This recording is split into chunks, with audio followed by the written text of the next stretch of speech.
When Wolfpack episode 4 drops on Thursday, it'll mark the halfway point of season 1. But we're still only getting these teeny tiny teases from Paramount Plus of what's to come. When I found the two of you, you were both cubs. I saw that thing up close. It's not gonna kill us? It's protecting us. Let's break it down. We pick up right where we left off last week with Ranger Briggs explaining why he keeps silver bullets handy in case his adopted twins get out of hand. He explains that when he found them, they were actually wolves. We know, of course, that they quickly morphed into human babies. I love this part of the backstory, and I look forward to Ranger Briggs telling us more about it. We also maybe get to find out what Luna's horse hallucinations are all about.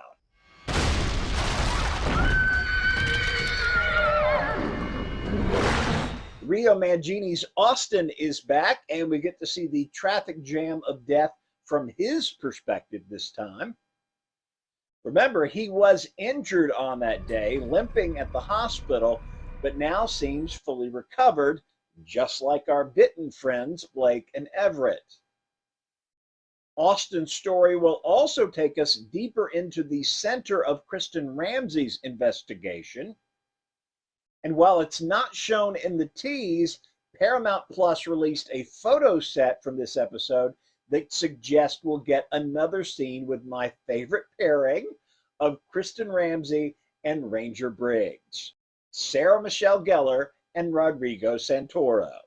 My God, that man comes on screen and he's just magnetic and you just want to watch him. I call it Scully and Smolder. I love that. That's great. Did you come up with that? Those are brilliant. That's the pairing, Scully and Smolder. And Rodrigo is a massive star, rightfully massive star in Brazil, but it's time for the rest of the world to get to know him. And I have felt incredibly fortunate to get him. And honestly, it was the same thing as Sarah when they mentioned his name. I was like, we're not going to get Rodrigo Santoro. But how important was that international appeal to you when you were casting that part? It was huge. Teen Wolf is very big in Brazil. And I don't write shows for just an American audience. I write it for anyone. I love international television. I love stories that come from other cultures. So we wanted to write something that felt like it could be watched anywhere. Again, these photos released by the network hint at more Scully and Smolder in this episode, so I personally am excited for that. The Paramount pics also suggest we're going back to school with our 4 pack members. And finally, in our tiny tease, we get the classic high school bathroom confrontation, but this time with fangs and claws. Now, I don't know why Harland is throwing Everett against a mirror with his grr face on, but I can't wait to find out. New episodes of Wolfpack drop between midnight and 3 a.m. depending on where you live in the mainland United States. Other countries are in other time zones, so I'm not exactly sure when you'll get it.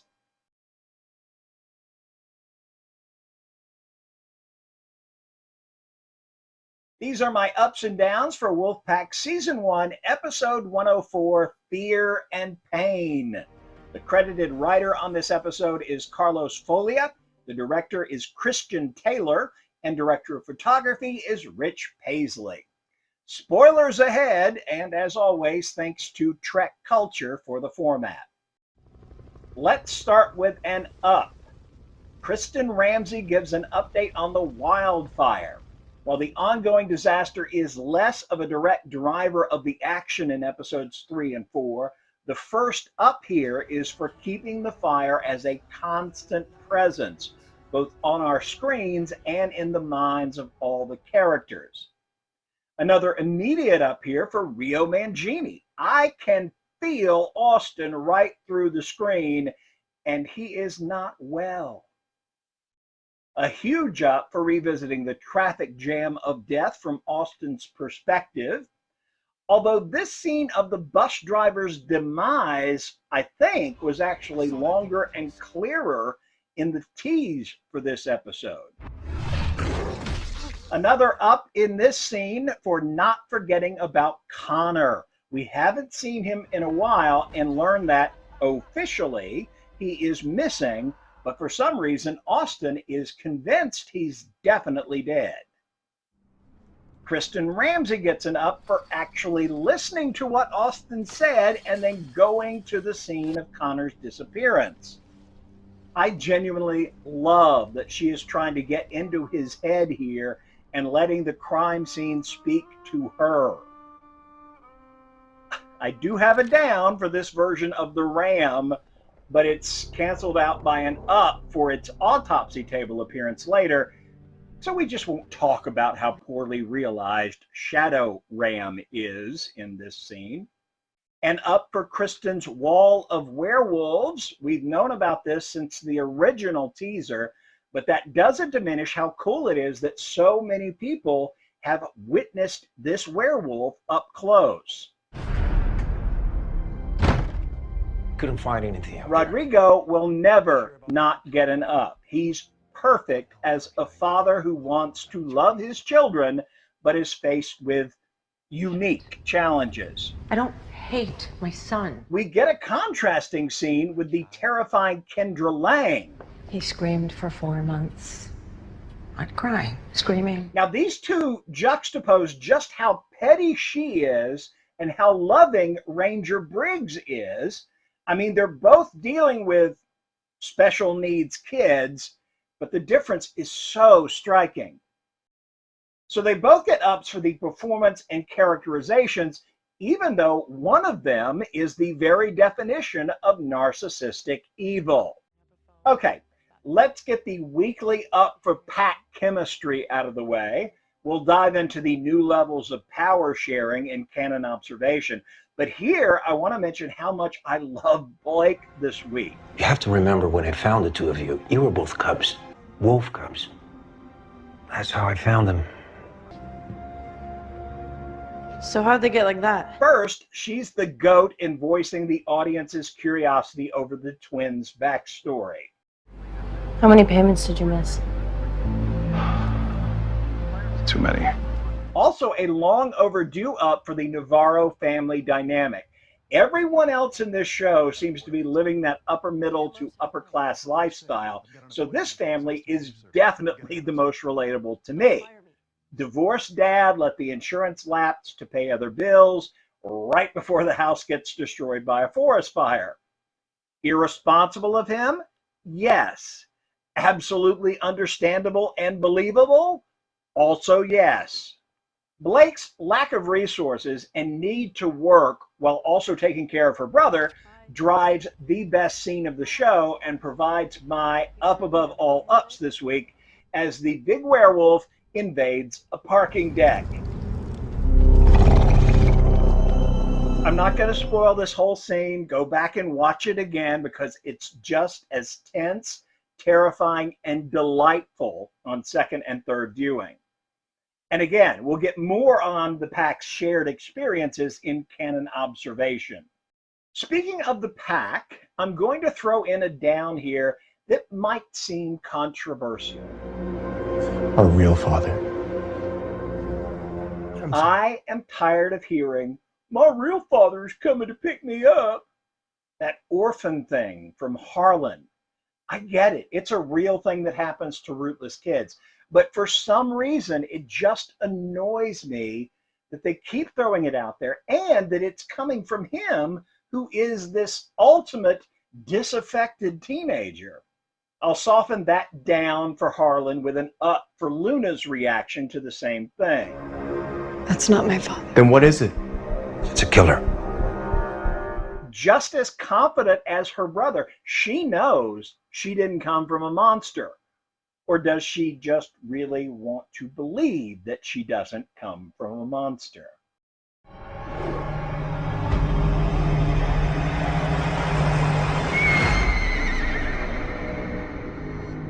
That brings me to my big up this week for Luna's overall journey. Her recovered memory of the horse that her dad bought her and how it met its end are both soul-crushing and satisfying in equal measure. Plus, bloody-faced children will always get an up from me. While Luna looks inward, Harlan is prowling that abandoned firehouse club place from episode 1 where he hooks up with Cyrus. Now this could have been a down. It's not really an up or a down for me. I just wish they would have given us a little more depth into Harlan's thought process. But then again, maybe that's why he's here, to avoid thinking. I think we can all relate to that. Again, we have a juxtaposition between Harlan's hookup and the Luna and Austin thing. She wears her crush on her sleeve and in her sketchbook. The mixture of sweet and absolute horror in these interactions is just perfect. Big up. This might be a good time to tell them. Especially since I've got my own box of silver bullets. I'll tell them when they're less pissed off. You're still the backup plan if something happens to me. A well-timed up for bringing Prisha into the Kids Are Werewolves super secret club. I'm glad we have more adult-shaped people protecting our pack. And finally, a big up for dragging cardboard bad cop's body up several levels of scaffolding and unceremoniously dumping him.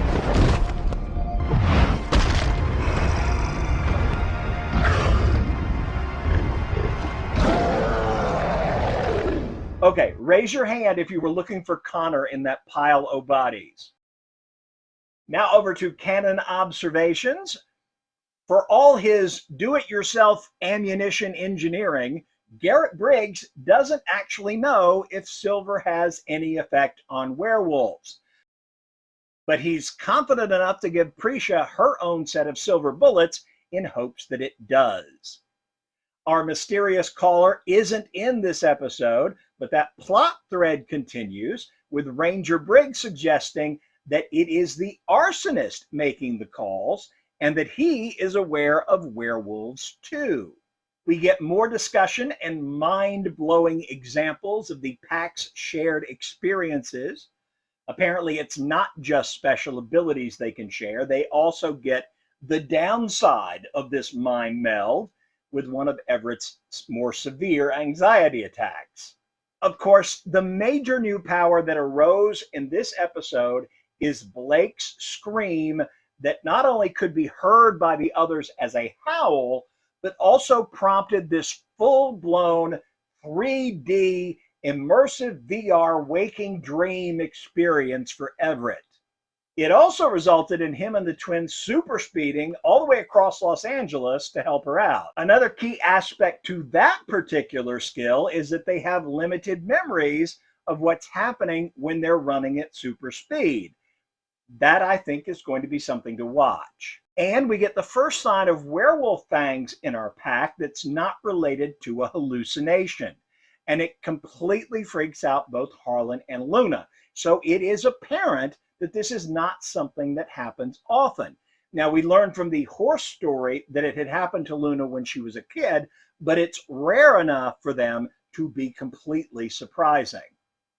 On the arson investigation, Kristen is looking for another origin point in hopes of finding a second incendiary device. And we learn that Cyrus has a cool fire department logo, Zippo lighter, and a firefighter father who died in a fire.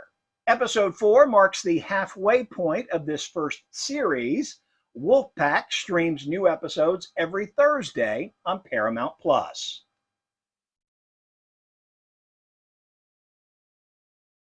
You can call it whatever you want. Derek's eyes turned red at the end of the Teen Wolf movie. Casual viewers immediately said he became a true alpha. Fine, whatever. It's not the true alpha method as we know it, but that's fine.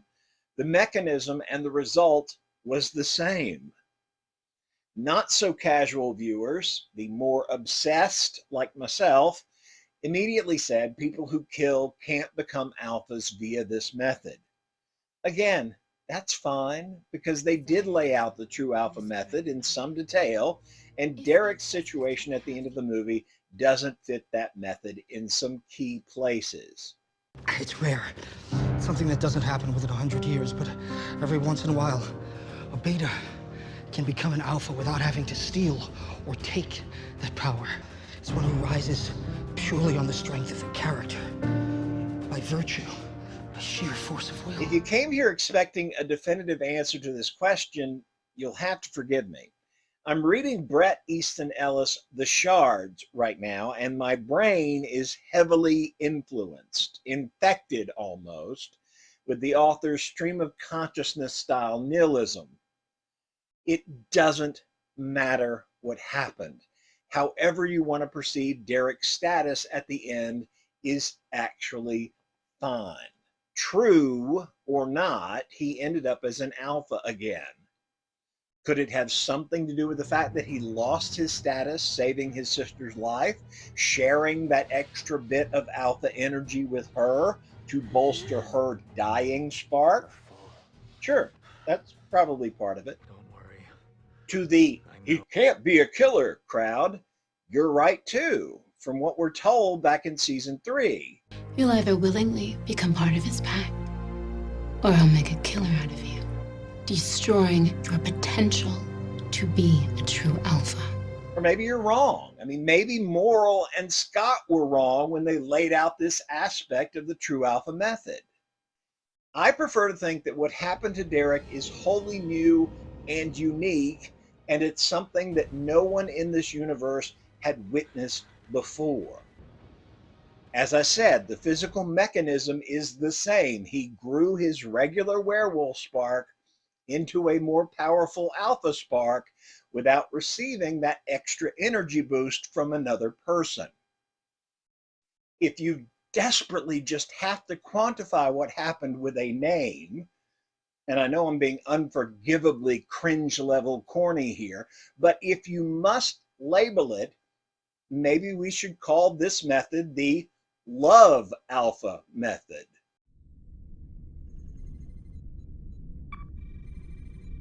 Think about it. Derek killed out of love, he sacrificed his alpha status out of love, and he ultimately sacrificed himself for love. There is a somewhat confusing little scene in the Teen Wolf movie that may well be the biggest attempt at fan service in the entire Teen Wolf universe. Ever since its introduction in season 2. It's from the Mountain Ash tree, which is believed by many cultures to protect against the supernatural. Its office is lined with ashwood.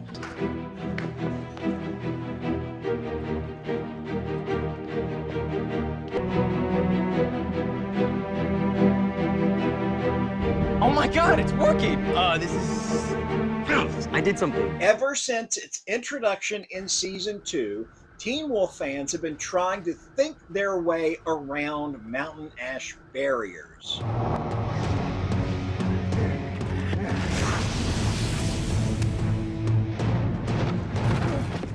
My comment section is full of, well, what if you just blew the ash out of the circle? There's also a lot of, well, if you had a stick, you could just push it. Jeff and director Russell Mulcahy attacked all of that head on with a strong, swift kick. Isn't it just ash? Now, I've been saying for years that Mountain Ash will always connect to itself to complete a circle. You can throw it in the air. You can throw it in a doorway. You can just throw it and it will complete a circuit between any two existing sections of Mountain Ash.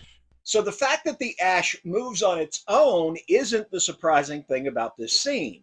No, the surprising thing is that Jackson could make contact with the circle at all. I could go into a long explanation about how he didn't try to cross the line, just deformed it, meaning the chunky pile of ash and the barrier followed the shape of his foot in this confined space, until the ash could snap back.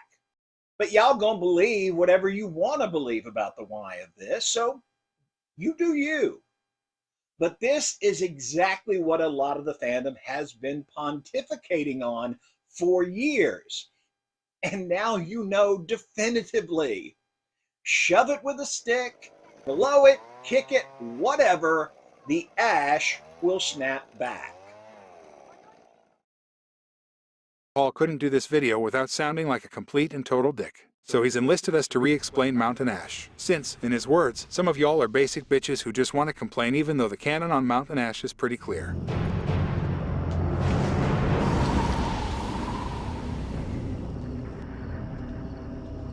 The whole building. It's all made of mountain ash. Key to how all this works is that Mountain Ash wants to form a barrier and will always connect to other pieces of, or piles of mountain ash to do so.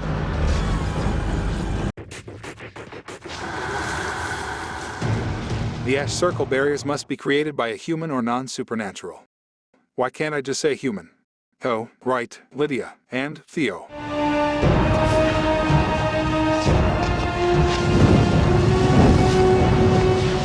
Moving on, the Mountain Ash circle barrier must be created by a non-supernatural individual. It follows that only a non-supernatural individual can break such a barrier. No, break it!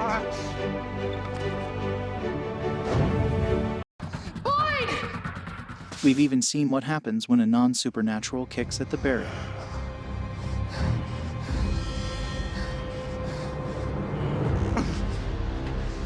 Compare this to what happens when a supernatural, in this case Jackson, kicks at the barrier. Isn't it just ash? Jackson could not break the barrier with his foot because he is a supernatural individual. But wait, Lydia could have just broken the barrier at this point. That's when this hooded dick showed up and started shooting.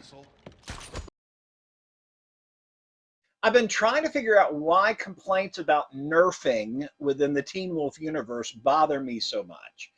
I think it's because that concept doesn't really apply within established canon. Keep in mind, it's not my ultimate form. Teen Wolf is not an anime with ever-escalating power levels for the protagonist so they can take on ever larger threats.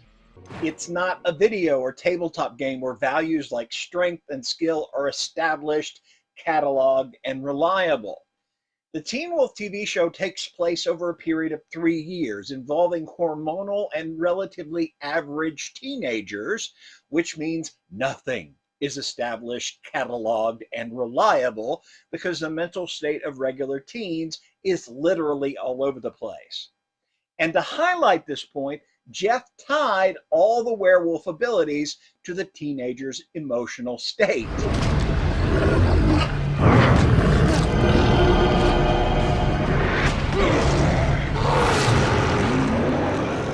Get too angry? That reflects in your appearance and your ability to reason. Feeling guilty? No healing, no strength for you.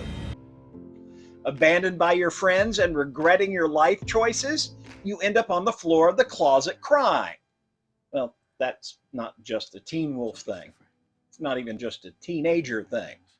Anyway, characters in this universe can't actually be nerfed because they're all over the place emotionally all the time.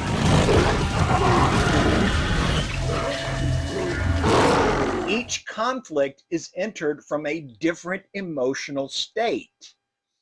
If you're angry, you lose points off your intelligence and experience score. If you're abandoned and sad, you lose strength points and healing ability.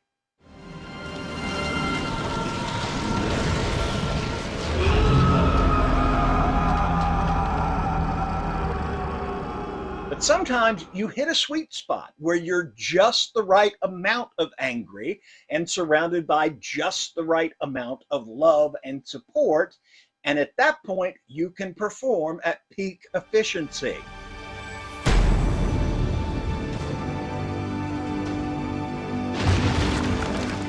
But those moments are exceedingly rare and cannot be forced.